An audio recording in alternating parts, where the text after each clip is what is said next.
Okay mga kaibags, at maraming salamat muna sa followers. So 13k followers na tayo. Hintayin lang natin yung hintayin lang natin yung ating order ng mga t-shirt para ipamigay sa inyo sa mga followers ko, no?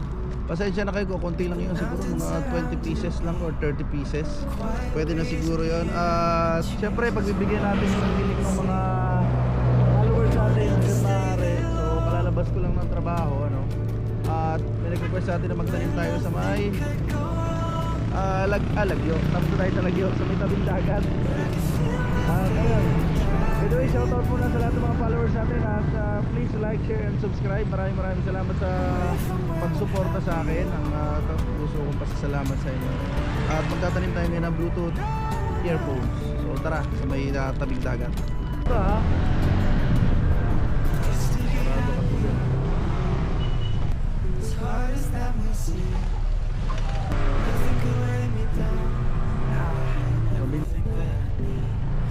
To be happy,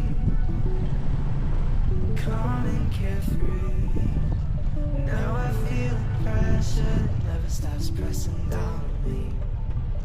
I wanted to stay there long. Maraming mata.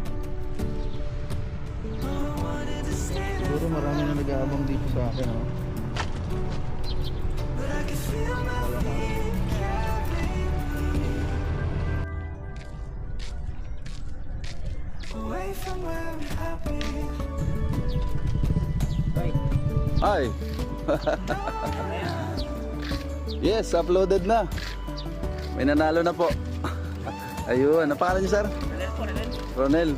Ayan. Sino muna siya shoutout mo, sir? Boss Kaloy. Ayan na, may may nauna na. Lapit lang pala. Okay, shoutout muna, sir. Shoutout sir. Sino siya shoutout mo? Sunod ulit. Ayan, susunod ulit. Late manood. Late. Okay na muna, sir. Open mo muna. Ayan. Nadali pare kayo. Nadali. Okay, tara na. Salamat, sir, sa suporta. Bye-bye. Okay na. Ang bilis lang. Ayun na, wala na. Ang bilis lang, mga kaibag. Saglit lang. At laging may humahabol sa atin, ano? Pagdagat. Okay. So next naman natin is Villa Padua ba yun? Schedule natin Villa Padua. Ang bilis. Nakakatuwa naman.